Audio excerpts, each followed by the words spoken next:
next episode of Chatty. Hope you guys had a good weekend. I know I did. Mine was crazy.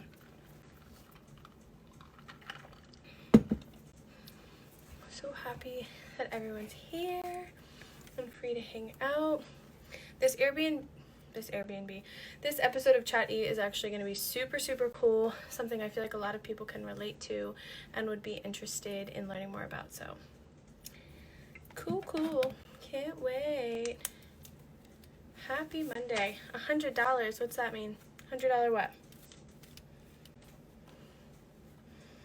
Alright, lady, let me do this. I will invite you now. Oh, you already got it. Awesome. Here we go. Oh my gosh. Hello. Hello. How you doing? Good. A little hot and sweaty, but other than that, I can't complain. Oh my gosh. It's like, I live in Maryland and it's getting super hot. You said you were in Utah?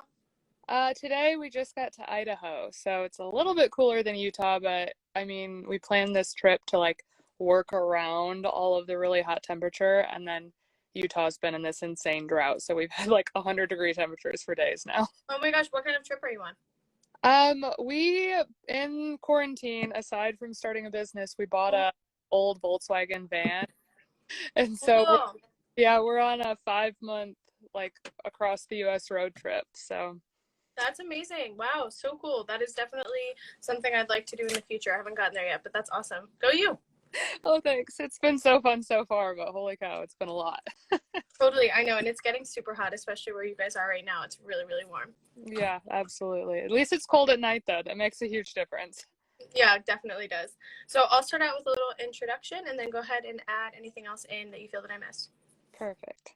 All right. Hi, everybody. Welcome to the next episode of Chat E. My name is Ellie. For anyone who I have not connected with before or who has not watched an episode, Chat E is an opportunity for young entrepreneurs, content creators, and people that are just doing cool things to share their stories, connect with new people, and just inspire others to go after their dreams. Tonight, my guest is the wonderful Sarah Glidewell. Is that correct? Just wanted to double check. Yeah, you're spot on. Perfect. Who is one of the partners of KarWell Design, right? CEO and founder that she started with her best friend, which is an opportunity for these two lovely ladies to turn your rental property into an experience. So they are changing your Airbnb, different places that you're renting out, and making it awesome into an experience, which is everything. So best friend and partner is Emily Karnaz, who is not going to be here with us tonight, but I know you'll be talking about her, so just wanted to make sure to include her as well, and super glad to have you. Well, thank you. And yeah, you're spot on. She's got some family that's in the military, and they just got home, so she's like, Sarah, you got to take this one, and I was like, okay, it's all mine. No, totally makes sense. Do you guys, the two of you are the ones who are doing this road trip together? No, she's actually back home. It's me and my husband on the road trip. Amazing. We just, we were reaching that kind of natural progression where both of us were like, you know what, we want this to be remote. So we've kind of shifted in that direction. So now's the time to make it happen for sure. Oh yeah. Coronavirus stuff with that. I know. At least things are starting to open up a little bit. So there's a light at the end of the tunnel, but it's been a little over a year, right? So it's super crazy. Yeah. So awesome. So do you want to kind of just share when you started KarWell Design and what it's all about? Yeah, sure. So KarWell Design kind of was birthed from the fact that I fell flat on my face at the very beginning of starting this Airbnb journey, which I'm sure is the story of like every single entrepreneur ever. Totally. But essentially, I started Airbnb, or me and my husband started Airbnb-ing out our apartment that we were living on when we were traveling.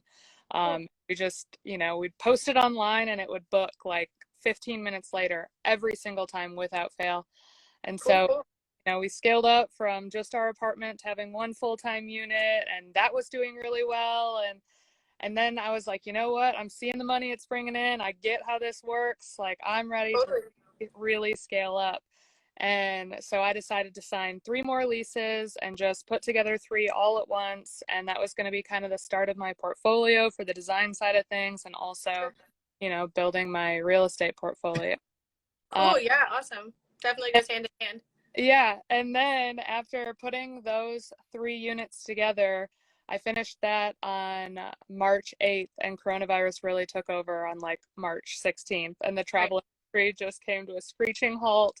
And I was like, oh my gosh, I have 5 rents to pay, and now nobody's traveling. Like, this is an absolute nightmare. Like, what did I get myself into? I just, Right. didn't see that coming. Sure. And so with that, I just was like, you know what, there is still something here, but like now it's sink or swim. Like, I need to figure out how to fund these properties outside of, having renters that are renting them full time. And so that kind of birthed KarWell, where even though I was at the beginning of my real estate journey, there was a ton of other hosts in the Airbnb world who were waiting for something like coronavirus to happen, where prices would drop and everybody would be desperate for people to be signing leases. And so even though it was kind of my failure, it was like all of a sudden all these other hosts were like, holy crap, we're ready to scale up and we need a team to help us scale up. And everybody had filled kind of the voids of like, helping people get started on Airbnb and managing Airbnbs. And the only thing that people hadn't touched was installs and design. And so it was like all these people that I'd listened to on podcasts kind of like this were like, man, that's really the only part we can't automate. Like, we can't, get people to do it. And I was like, that's my favorite part. Like, let me do it. That's amazing. Yeah. And so Emily at the time had just graduated college, and she was like, okay, great. We're, now in a recession and I'm trying to get a job. Like, what do I do? And I was like, well, like, you can help me for the time being if you want and see if you like it. Like, we don't even know if you like it yet. And she started, Sure. she was like, this is it. I love it. Let's do it. Let's grow it. And it's just kind of been all hands on deck ever since then. That's actually the coolest thing. I don't think I understood the whole like overall what you were doing, but that is so sick and so cool. So first of all, where was this first apartment that you and your husband were living in that people were renting out when you guys were traveling before COVID? So where are you located and from originally? So originally our first unit was just outside of downtown Fort Worth, Texas. Okay. And that unit is still running. I mean, we still live in that same apartment, and now it's running full time again. And so Awesome. still just, it's killing it. So we started there, and we've kind of hung out right around there with all of our units. That's amazing. I feel like Airbnbs are everything, like versus looking into a hotel or whatever. Like every time I travel with my friends and like go away, we always look into Airbnbs, and they're so cool and most of the time just more affordable. So it makes sense. But like you can get some sick places to visit, especially when it's in like big cities or just like, areas that you're only going for a couple days. Yeah, absolutely. Yeah, it's definitely changing things. I mean, it's kind of like the whole war between taxi drivers and Uber drivers when that started. Right. The same war with hotels and us, and Sure. the like legality of where you're allowed to do it. That's always where kind of the rubber meets the road. But hotels will come around, I'm sure. But yeah, it's definitely changing the idea of travel now. Totally. So you said that you have 5 properties at the moment. Does that mean you like bought them and own them and then people rent them out to you? Or were you, I don't really know how all that works. And I personally am living at home at the moment. I was living abroad and needed to save, but like would like love to like move out and own my own spot when I move out the first time and do something of this point, even if it's just a side thing eventually. So cool, so smart, to have different places and be able to move around. So were you buying all of these properties or how did that work? No, actually not at all. I don't own any of the properties that are my personal properties. Some of the ones that we've designed and installed for other people, they own, and Yeah. and we let them finish out. But the ones that I own, I just rent from a complex or, a landlord, and then I re-rent it on Airbnb. So it's kind of the natural progression of things for a lot of people who get into Airbnb, because there's a lot of like things you don't know when you start a new venture, and when you get to sign a lease, you're committed to 12 months of rent as opposed to a 30-year note, and it just allows you to kind of get used to the market and things like that. So next on the list, we'll be buying a house by the end of this year for Airbnb, but so far they're just all rent and re-rent.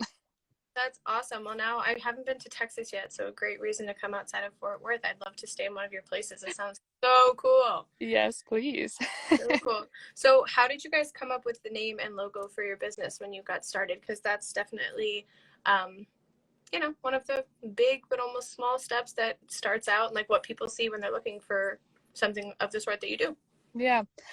So KarWell, we essentially threw a bunch of names in a hat and we narrowed it down to three. And then we put it out to our Instagram followers. We were like, hey, these are the three kind of names that we're going for. This is kind of what they mean. What one do you connect with the most? And it was just an overwhelming response for KarWell, which is Karna's first half of Emily's last name, and Well, which is the last That's half what I thought it was. Okay, yeah. pushed together. So Love it. I was like, Emily, now we're stuck together. Like, Now you have to work with me. now. Right, totally, yeah. Yeah. And then the logo was just a Canva situation. I mean, both of us kind of do graphic design to a certain degree, but the business kind of came before, or our clients came before the business did. So we were just like rushed. We were like, we need something, literally anything. I don't care what it looks like, just put it together. And we haven't even gone back to it. So it kind of stuck. Yeah, totally. And I feel like it's not too crazy over the top, but like simple and nice and like catchy, which I feel like simplicity usually is just kind of key, keep it like chilling and it's good. It looks nice. It looks great.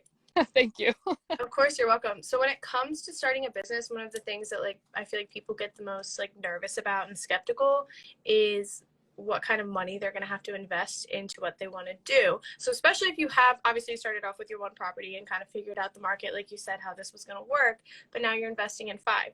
So, and are thriving, which is amazing. So in regards to the funds, when you started your business, how did you kind of decide to go about that? Were you like, okay, we have a separate account for this, or we're just going to invest and make it happen? Or, how did that start out? Yeah. Because that's a scary thing. Oh, yeah, absolutely. Well, when it came to investing in my own properties, obviously that funding is totally separate from KarWell. And the interior design portion of it, to get it up and running, really only cost us like a couple $100, to be honest, because all we had to buy was tools, and so we had a car and everything was close, and any sort of like additional expense that we were acquiring was like we would just charge the client, that would have been something that they would have paid for anyway. So starting the interior design thing, especially with it being in COVID and I was like panicked and now like, oh my, I have rent to pay. That was a super low upfront cost. But as far as the units go, it's obviously a range depending on how big or small your property is. But for our clients, especially throughout COVID, we were mostly dealing with 1 bed, 1 bath apartments that people were renting and then re-renting. So very similar to the things that our properties are. Right. And those end up usually costing people like $4,500 to $7,000, somewhere in there, for all of like their furniture, supplies, paint, the whole 9 yards, design fee, everything included, usually lands right in that range. So if you're comparing it to like the houses that we do, I mean, a house budget aside from like buying the house, you've then got like $50,000 worth of supplies to buy. Absolutely. So these 1 bed, 1 baths are significantly cheaper. Yeah, I can only imagine, but I bet they also look also different and so cool when you have more of a budget to work with and you get the crazy kind of things you can do. But I've also seen a lot of people do really cool things with a smaller budget. You just kind of have to know what you're looking for. Yeah. And with Airbnb, the further I get into it, the more I'm like, at first, when I first started, and it's the same thing with every client that's brand new to Airbnb that we work with, they want to put the least amount of money in and they want to see money start coming in as fast as possible. Of course. I did the same thing, right? I was like, I'm taking a half a year's salary that I've saved up to throw at these 4 units. And, I'm just like pinching pennies on every corner. And now the further I get into it, I'm like, buy the nicer sofa, buy the nicer mattress, nicer bed frame, because the return on investment is just immediately there. Absolutely. And when people leave reviews too, like whenever, especially when you're going to a new city, I know my friends and like family, whenever we go to an Airbnb, we like check the reviews, because sometimes you go to a place and it smells like cigarettes and you don't smoke, or like different stuff. And like, that's not something you want, but then other stuff, when you read the reviews and people are like, oh my gosh, the Airbnb host was amazing. And like, everything was wonderful. That makes you more inclined to go. And like, when things are nicer and it's been taken care of, people notice that for sure. Yeah. And we were kind of running an experiment right when we started this road trip, because, with these 1 bed, 1 baths, especially since I started right before COVID, it had less expensive furniture in it. Like I've got to outfit it that you'd have in a college dorm, whereas in our apartment that we live in, we've got like a nice Chesterfield leather sofa. And so Right. our apartment is in the same complex as one of our other units. And so running those side by side where it's, same amenities, same location, same everything else. The only real difference is one is luxury and one is, run of the mill, but one's got more expensive rent and one's got less expensive rent. Right. I was curious to see, which one's going to perform better. And the one with the more expensive rent, more expensive furniture is just like smothering the others when it comes to profitability. And I'm like, okay, now we're done. That's amazing. Yeah. And that's now how we're you done learn, doing right? cheap furniture. That's awesome. But I feel like it's also like not a bad thing necessarily to have one that's not as expensive or that is a little cheaper, because everyone's like price range is different too with what they can afford. Yeah. And if you still want to get away and have a space, then I feel like that's a good thing. I mean, eventually knock it up a little bit and do your thing, but I feel like that's not a bad thing either. Yeah. And I mean, even the one with cheaper furniture is still bringing in profit. So it's like, Totally. Yeah. when Awesome. the new people in it and they're like, I really don't want to spend that money. I'm like, look, I can tell you my experience and I can try and get you to be comfortable with spending more money, but like ultimately you're still going to make profit and you're going to learn that lesson when you're ready to learn that lesson. So even Absolutely. if you do put, bare minimums in it, you're still going to see a profit. Totally. And do you feel like because you're outside of like a big city and like a state that's like a lot of people like to visit has been beneficial and like one of the reasons why you have so many like clicks on where you are? No, to be honest. Really? No. I thought so at first. Yeah. But especially over the last year, and we're seeing the trend continue even as everything starts opening up, it's the properties that are out in the middle of nowhere that are making more money than anybody else. And I think that has a portion to do with coronavirus, and like people wanting to kind of Have like, their own space. yeah, have their own space and get out with their family out in the middle of nowhere and kind of hang out. But also there's just way less saturation when you're outside of the city. So like my competition pool in Fort Worth is like, 1,000,000 hotels plus 500 Airbnbs, where as if you're out in the middle of nowhere and there's no hotels, you've got no competition. You just need one person to want to have a vacation. So Yeah. and there's way less regulation. So like a lot of people, when they're looking at Airbnb, the one thing they're not familiar with is like all the regulation that cities or states put on Airbnb. And a lot of times it's most states don't have any regulation on Airbnb, but they allow the city to create its own regulation. And cities immediately, like, you'll get Joe Schmo who has no idea how to host and isn't considerate of his neighbors, open up a house right next to a college stadium, and all of a sudden it's party central, and then that gets brought to the city and the city says no, and it spirals from there. And so people who have properties that are out in the middle of nowhere that aren't near a city usually are left alone. They have less problems, they make more money. True. I mean, that makes so much sense, but I feel like I never would have thought about that. Yeah, same. I know. I was like, oh, I'm right next to a convention center, I'm going to be booked always. And then the further I get into it and the more people I talk to at Airbnbs, they're like, nah, the trick is to get out in the middle of nowhere. Well, I feel like also though, if there's more cities, and let's say you're in a big city like Nashville or something like that, like people are drinking like crazy. So not like it's always going to happen, but people come back, and if they're hammered, you never know. I feel like either what could happen. So not saying that people that are out in the country aren't drinking and having a good time too, but I feel like you're getting different clientele coming in there too, and you just like never really know what could happen. Yeah, absolutely. And that's another like huge portion of why I want to push everyone into like a higher, more luxurious market, because I mean, yes, you'll profit with putting as little amount as you can into a unit and charging less. Sure. But clientele that ends up bringing you is like, and now Airbnb removed it to where you can't regulate the age of people coming in. So before you could decide if you wanted people under 21 to be allowed into your unit, and now you can't. And so the less expensive units, all of a sudden, they're just getting swarmed with college kids or whoever else wants to party. Which I was that kid, right? Like, I get it. Totally. I don't want you on my property. Right. No, exactly. That's so seriously, you were saying so many valid things that make so much sense, but I feel like most people, if they haven't experienced this, they have no idea.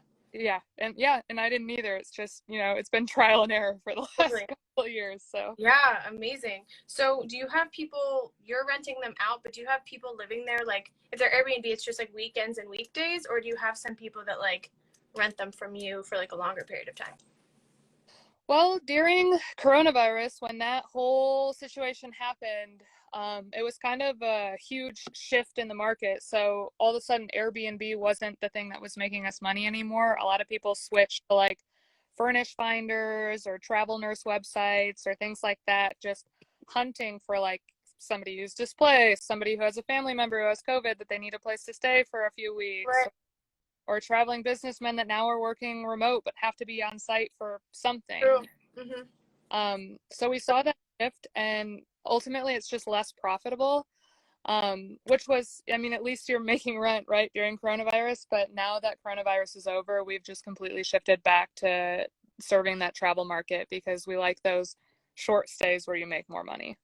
Yeah, strategy. Oh, yeah, totally. So when you are designing the interior of your units, where does the inspiration come for your designs?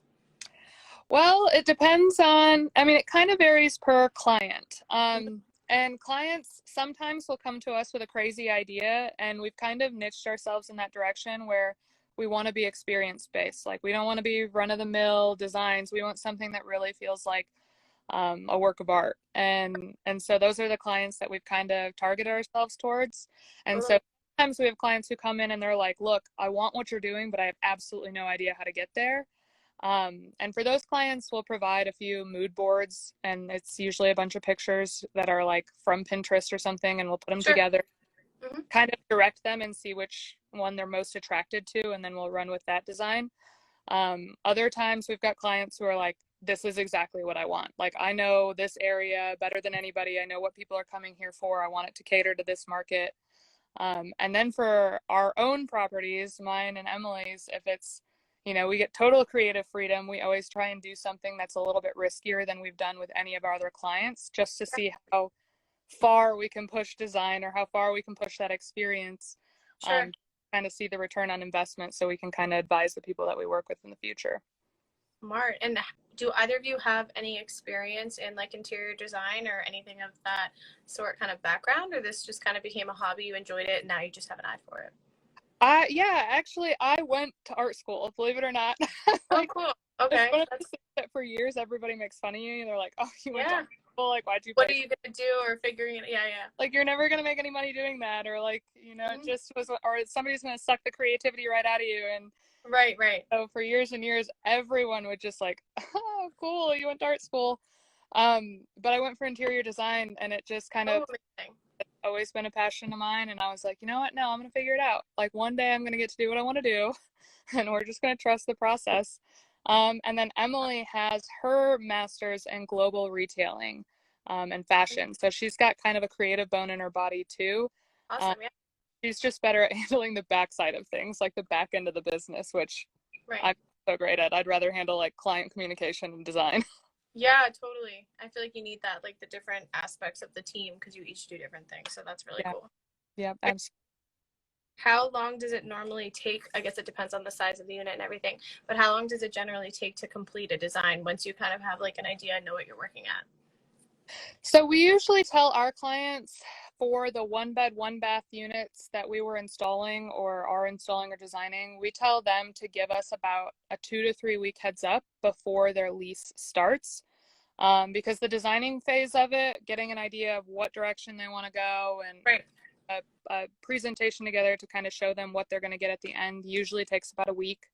And then when we order it, we usually order most things with expedited shipping or off of Wayfair, Amazon. Right. And that usually takes about a week, week and a half to come in. And then that third week, we start installing. That's really not that long. No, and then the installations for one or two beds usually takes like 3 to 5 days. We Yeah. just, we just go in there and bust it out as fast as we possibly can, because every day that it's, their lease starts on a certain day, and every day Right. it's not on the market to rent, they're losing money. So it's like they're paying us to do it, but they're also losing money on the back end with it not being ready. So we just try, and those days are long days, but we work as hard and as long as we can. Oh, I can only imagine. Amazon honestly has so many cute things for not that expensive. Wayfair too. And people just like, I feel like you don't sleep on Amazon in general, but in regards to little bedroom stuff and knickknacks, like you can find shelving and like cool different units for so much cheaper than it's going to cost you at some of these furniture stores. Yeah, Absolutely. And Wayfair too. I mean, their customer service, I'll scream this from the mountaintops, is the best. Like Really? better than anyone I've ever worked with. It's like if something comes in and it's like slightly scratched and I send them a picture, they like have a new one at my doorstep the next day without charging. They just tell me to throw the old one away. I don't have to like box it up. It's just incredible. I'm like such a Wayfair fan. Yeah, I mean, that's amazing, and you need that, especially when you're on a time crunch. Like, that's really like what needs to happen. That's awesome. How is it working with, you said to me, I think that Emily is your best friend, right? You guys are super close. So how is that? Just like being able to kind of take this on with your best friend and do your jam? Well, again, kind of like the art school thing, it's like when we first started toying around with the idea of starting a business together, I mean, statistically, the worst idea ever. It's Totally. like everyone's Yeah. like, you're not going to be best friends after this. You're not going to get along. It's going to be terrible. And Yeah. so we had a lot of conversations ahead of time, just being like, okay, like this is, these are worst case scenarios that can happen. How are we going to kind of handle these things? And both Emily and I mean, one, we're best friends, but two, we've been almost inseparable since forever, literally forever. I mean, we lived together in college, we lived together after college, we moved in right next to each other post that, getting married. Like, we've just been thick Wow. for as long as I can remember. And so for us, it's like the greatest thing in the world is that, like, with art, it's one of those things where you can almost self-sabotage pretty quickly because you're in this creative rut and you're like in these units and you'll be in them for so long that even if they're beautiful, you're like, oh my gosh, I hate it. Like, I hate it. I Right. can't look at it anymore. Like, I know where all the Mhm. little tiny mistakes are. Mhm. And with Emily, I'll do that pretty quickly. And Emily will be able to look at me, and without me saying anything, without me having to like describe what's going on in my head, she knows exactly how to like come to the rescue. That's And amazing. yeah, and so it's like all this nonverbal communication that happens with her and I that just puts us in sync immediately. And we've been, Totally. sports teammates for forever, so we've had to do a lot of work together anyway. Right. Um, and ultimately, like, I think for us, at the center of all of it is our friendship. Like, we Yeah. would Heck yeah. our business collapse and us be friends than see it succeed and us hate each other. So, I mean, we've only been doing it for, not even a year yet, so it's hard to say what's in the future, um, but that beginning entrepreneurial phase is just so hard. And there have been just like a million times where Emily and I have texted each other and we're like in tears and so frustrated and don't know how we're going to handle it. And both of us are Right. like, at least we have each other. Like, I can't even imagine doing it alone. Sure, or with somebody else. Well, I think that's a super, super special thing. There's certain friends that would not be able to do that, and it just kind of depends on personalities too, because you both are different, so you bring different things to the table, but then can also communicate, which is so key, right? Yeah. So, just like Yeah. in a relationship. So Yeah. And her and I are both Geminis. My birthday was last week and her birthday is next week. And birthday. thank you. And so we always say, like, they say that Geminis have like two personalities, and her and I are like, no, we have one personality, but we're opposite. Like, we're so polar Right. opposite that we just seem to like fit like a puzzle piece. So it's just, any of the problems that we've run across haven't been that Emily and I can't get along. It's always been, how are Right. Emily solving this issue? Totally. I mean, I think that's a super special thing, and I can tell that you are so like happy to have that because a lot of people don't. Yeah. Yeah. It can be tough, but I can't even believe that people, can do it on their own, because I'm just like, I could not have. Right, or just picking the wrong business partner and it just not working. Absolutely.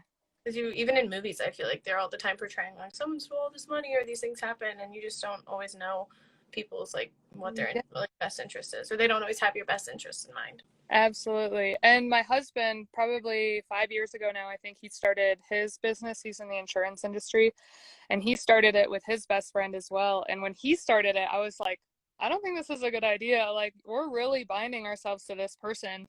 And, 5 years later, as Emily and I started, and as I've watched what they've gone through and how beneficial it has been for them to have two people, I mean, even just like wanting a day off and having someone there that can like man the emails.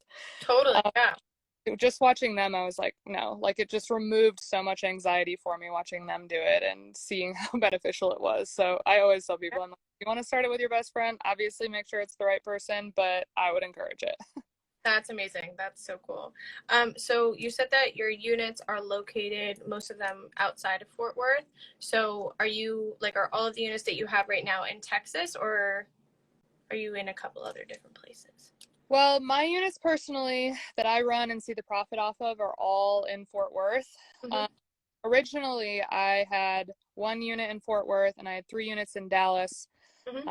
Now I have 5 in Fort Worth. And basically, just after coronavirus and after seeing the competition pool in Dallas and seeing the difference in clientele between my units in Fort Worth and my units in Dallas, I wanted to move everything to Fort Worth. It's just, there's a little bit more red tape in Fort Worth, so you just have Sure. to be a little bit more experienced to get in.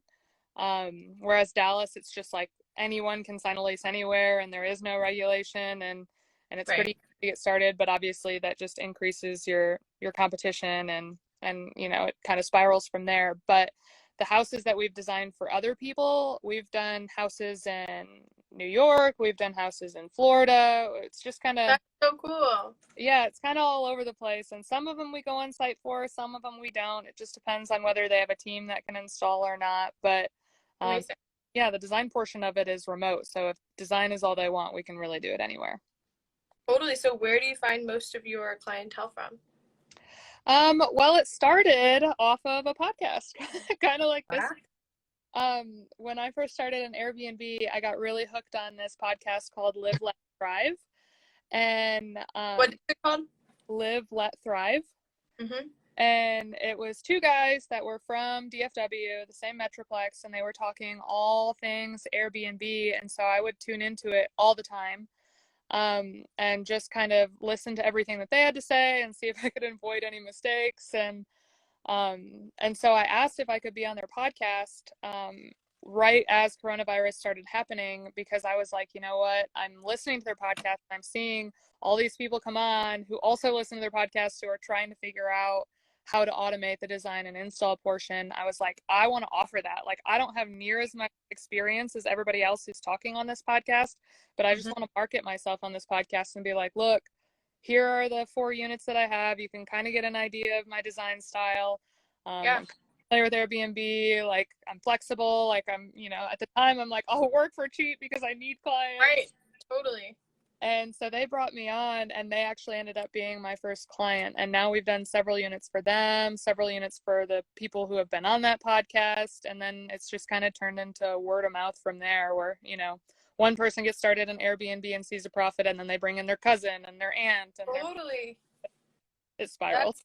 That's so cool. And it's such a good thing when people are like up and willing to like connect other people, I feel like once you start seeing success, you want other people to like understand that they can do it and help them figure out how. And everyone's journey is going to be different, but they saw something awesome in you, so they're like, oh, let me give her a shot. And that's so cool that you guys have worked together so many times. Yeah, they've been a huge help. And just, too, in partnering with all these people during coronavirus, when we kind of stopped our own property growth, connecting with all these people who were hosts that were really experienced just gave us so much more knowledge about how to better our property selections when we go back to growing. So like building that network inside of Airbnb has helped tenfold, not only pay for rent and not only build our portfolio and keep our business growing, but also that knowledge that those people have has been helped me with more mistakes. Right. And you like can't do it all by yourself, so like you need those people to kind of teach you those things, and you never know what they're gonna like, what kind of advice they're gonna offer. So that's wonderful. Yeah. If you were no, I'm gonna go with here first. In regards to marketing, what have you found to be like the best way for you to market your business? So far, mostly Instagram, Pinterest, and podcasts and word of mouth. Word of mouth has been by far the strongest one. Heard that a lot. Yeah, it's like if somebody is vouching for you and then you get that person talking to you, they've already got a pretty good idea of what to expect from you. So there's a lot less sales going on. Mm-hmm. But, there are people that have never been in Airbnb who see us on Facebook or Instagram or whatever else, and those people require a little bit more heavy lifting because they need not only design help, but they need a lot of consulting as well, just to get, their feet wet into Airbnb. Yeah. And so we started offering consultation calls as well, just because that ended up taking up so much time. And a lot of times people, that's all they want, you know, like they want to do the design and they want to have fun decorating and things like Sure. that. So our biggest thing has just been networking, like, you know, shaking hands and kissing babies, and that's brought in the most traction. I mean, social media is important for sure to like have a face and have a landing page for people to be able to show off your work, but ultimately it's like more time you invest in talking to people in the industry, the more clients you're getting. Yeah, absolutely. And once one person really likes what you did, then they tell the people that they know who are looking for the same kind of thing. That's the way to do it. Absolutely. So what, if you were to describe yourself in 3 words, whether it be just as a person or as an entrepreneur, you can also use words that you think other people would use to describe you, what would they be and why? Ooh. Definitely creative. Yeah. That's just at my core. You know, it's one of those things that it's like, it doesn't matter what I'm doing, it's going to be super creative. I was like the art nerd in school. Like I played sports, but you know, it was like if Sarah was missing, she was in the art room. What kind of art were you doing? Anything, literally anything. And it's almost, I was just telling my husband this the other day. Like I remember when when I was younger, my parents got a timeshare and we started traveling to all these different places and kind of these like crazy hotels. And I remember being like 10 years old and being like, Mom, one day I'm going to design this type of a thing. Like this is what I'm going to do. And she was like, yeah, okay. And then I got addicted to the Sims game where you could design away. And like, then I went to college and started in interior design. And like every single other girl in that program was like, I love the Sims too. I was That's like, so funny. we're all the same. Yeah. But just creative overall. Totally. And then second one I would say maybe is risky. I think, you know, the older we get, the more risk averse we get. And I had a boss at my job previously who was a Harvard grad, and she's just a brain, you know, and she was, I don't know, a little bit older than I was. And she's just like, no, Sarah, no matter what, if we want to like start our own businesses one day, because she's kind of got that mindset too, where she's like, you know, this is a stepping stone for me to get where she's like, the older we get, the more risk averse we get, and we have to keep putting ourselves in situations that encourage risk so we're not afraid of it anymore, because fear will just like stop you from doing anything. And so I think that, you know, something that I always try and implement into my life is like, what am I scared of and how do I do it immediately so I'm not scared of it anymore? Absolutely. And it's like, you know, that's the same thing that my husband's kind of done as well. Is anytime we're starting something new, we're like, well, there are 2 outcomes. It's either going to work or it's not. Why is it scary? Yeah, exactly. And then third, wow, let me think. Maybe adventurous or like lighthearted. And I think that probably plays a huge role in why Emily and I work so well together. Is because we just don't take anything super, super seriously. I mean, we're really graceful. We're really gentle on ourselves. Like, you know, we've made big mistakes in the last few months where we've been like, whoa, oh, how are we gonna get through this one? Like, right. This is a doozy, holy cow. And, you know, time and time again, we're like, okay, well, the one thing we do know is we'll get through it. And so it just helps us take some of that pressure off of us to like perform perfectly all the time. Those are great ones. I like that a lot. I think the comfort zone is comfortable. You know, we all like to stay there. I'm a teacher, and so I was talking to some of my kids today, and I was like, yeah, you got to get out of your comfort zone. They're like, I'm good here. I like it. I'm like 10 years old, you know, and like, I'm just like, you'll learn that that's not always going to be a choice. You know, sometimes you're going to have to do things that are a little crazy, but get out of your comfort zone and being risky and continuing to do that, because for so many people, that's so tricky. Yeah. It's hard. Yeah, it's scary. It's for sure scary. And I'm just like, you know, we're just going to keep failing until we get it right. And maybe we'll never get it right, but it's part of it, you know, it's part of those lessons that you learn. So just seriously, can't get myself wrinkles over stuff like that. Totally. And I feel like for myself personally, this has happened before, but the fear of failure becomes a big obstacle sometimes. I feel like, you know, just because trial and error for so many people, the reason they're not successful in the area in which they want to is because they fail one time and they don't try again. And it's like you've said, trial and error. So how do you kind of work yourself through that? If something isn't going well and not what you expected, how do you work through it? Because that's a doozy. Like you said, it's hard. It really is. So Emily and I recently had a situation where it was just like, we had a client that was really, really, really unhappy with a portion of the design that we did. And it was something that we took a big risk on doing. And it just, you know, it's one of those things where it's art. Like, not everybody's going to love it every single time. And it wasn't some situation of like if someone wasn't going to love it one day, it was more of a situation of like, okay, we knew this was going to come around at some point in time, and here it is. Like, here's this obstacle that we saw coming, and we were hoping it wasn't here yet. And that just like, you know, one portion of it is like you hate having an upset client, but another portion of it is like you kind of put your heart and soul into a design. It's of you. Yeah. And so it feels a little bit more personal. And so I think for artists and designers in general, that's like a huge obstacle to overcome because it is so personal. It's not objective. It's not, you know, here is this service that's exactly the same every single time. And I messed up and I know I messed up. It's like, oh crap, we weren't on the same page and you hated what I did, but I loved what I did. And so that one for us, we both had to just be like, you know what, like we're not doing this for them, we're doing this for us. Like, of course they're our client and of course we want them to be happy and they're at the forefront of our business, but also like we're not going to stop doing this because our feelings got hurt at one point. You know, it's right. that design, even though they didn't like it, we liked it. And so even though it was a crappy situation, it's still ours and we still got to fail on our terms and we're still putting money in our pocket. And so that was just one of those things where Emily and I were both like looking at each other like, how did we get that so far off from where it needed to be? But ultimately we were like, well, it's only going to go up from here. So let's get back on the horse and keep trying. Exactly. And you could try the same exact design with someone else and they'd love it. And I feel like you were saying, being in art school, like with paintings and just with sculpting and all kinds of things, like everyone's style is so different.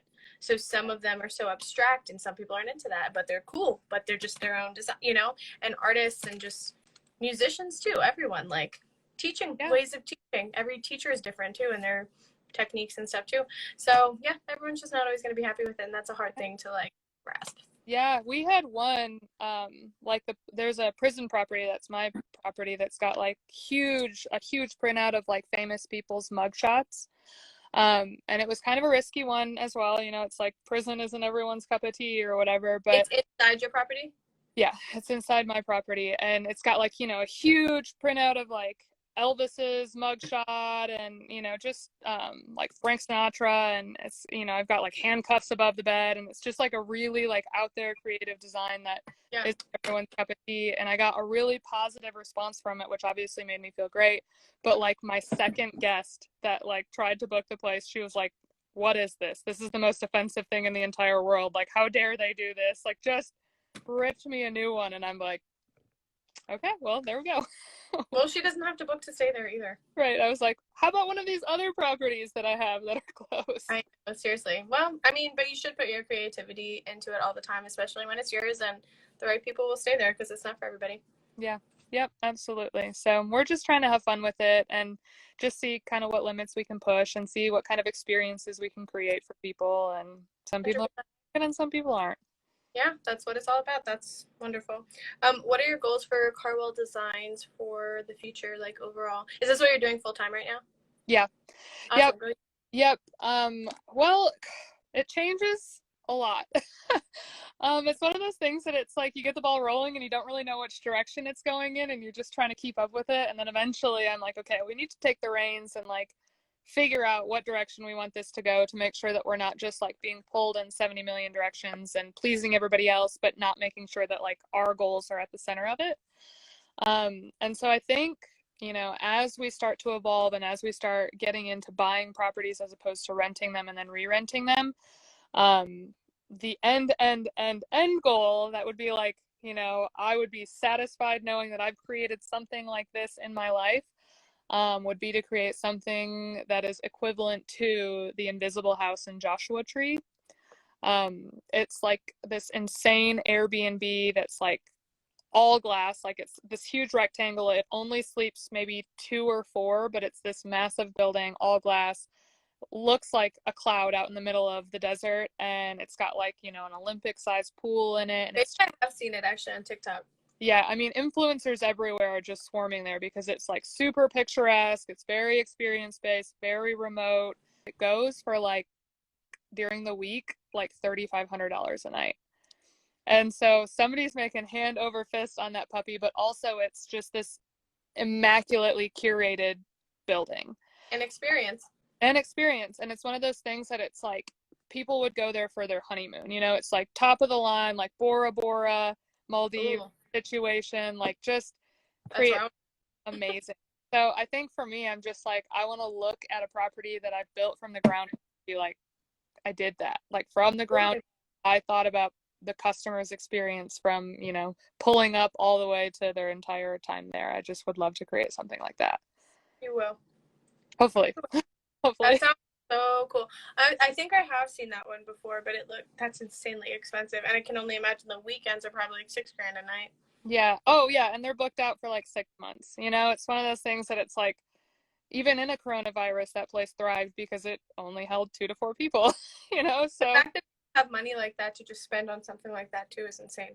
Yeah. Yeah. It's a whole different market. And you push yourself into a clientele that's like really going to be respectful. They're going to understand the money they spent on it. You know, it's just a smoother transition. So I'm just ready to get into a market like that so you don't have to deal with any of the crazy clientele that you get right at the bottom. Yeah, step by step, but that sounds so cool. You'll get there, no doubt in my mind. Yeah. So I'm so happy to have learned so much more about your business. I feel like I knew to an extent and did some research, but I didn't realize how cool this was and just how much you've expanded in such a short amount of time. So congratulations. That's Thank you so much. Of course. We're hanging on for dear life. What'd you say? Said we're hanging on for dear life over here, trying to keep up with it. Oh my gosh. Well, you guys, seriously, we'll go nowhere but up from here. Do you have any tips for people that are going after like a new endeavor or wanting to start a business and just aren't sure where to start? Yeah, I think the best piece of advice that I got right at the beginning was actually from my husband. I was at a happy hour at the job that I worked previous to this, and I was talking with my boss, the girl from Harvard again, and we were just like, you know, at the time she had a unit, she still has units in Airbnb, but we were both talking about expanding, and we were talking about, you know, where do we want this to go, and how do we want to grow this, and what are the potentials here, and my husband, who had already started a business, he was like, you guys are having paralysis by overanalysis. He was like, you just need to rip it off. And that was the best piece of advice. Like I had gone over everything in my head a million times and I was like, you know, I'm just not ready, or the timing's not right, or I'm too busy, or whatever. Excuses for yourself. Excuses on excuses. And it's like, you know, you're never going to know what you're going to get into. You're just never going to have all the answers when you start, and you're going to fail, and it's going to be miserable, but it's going to be a blast at the same time. And so for me, and talking to anyone now who's thinking about kind of jumping off a ledge and starting something new, I'm like, just do it. Like take that first step. Don't just talk about it. Don't plan for it. Like actually put some action behind that. And then that ball is rolling, and you don't have to stop it unless you want to, you know? Yes. Well, that's perfect. I seriously am so excited, and I am not joking about coming to one of your units. I've said this to so many Chat E people, but it's so cool because I've connected with people all across the country, and a couple even that live in other countries, which is amazing, and have a couple of trips planned. But in the next couple of years, like I'm not kidding, I will be there. Yes, please. We would love to host you. Reach out and I'll give you a discount code. Oh my gosh. So where can people find you when going to check you out on social media? At KarWell Design or KarWellDesign.com. Either of those are probably the best ways to see our portfolio, reach us. We're mostly, I mean, we're on Instagram all day, every day, to be honest. So that's always the easiest place to reach us. But to actually see like links to our properties, definitely on our website. All right. Well, Sarah, thank you so much. I will tag your Instagram, which has your website on it as well, underneath our chat. So this will be posted on my IGTV as well as on my YouTube channel. So Elko Community Building for anyone that's missed it. And I can send you a copy as well. And I will also send you a link to the YouTube channel. Perfect. Well, thank you so much for having us as well. This has been so fun. Of course. Thank you so much. Good luck. You will only continue to flourish. I'm so excited to see it. Your designs are wonderful. I was like, I'd stay here and here and here. These are pretty. I like these colors. Look at that wall. But thank you so much. It feels so good. Of course, the creativity is everything. Keep creating, keep doing your thing, and can't wait to see what else is to come. Oh, thank you. Thank you. Well, then I will talk with you soon. Of course, have a good rest of your trip too. Enjoy that road trip. Absolutely. Thanks so much. You have a good day. Of course, you too. Bye.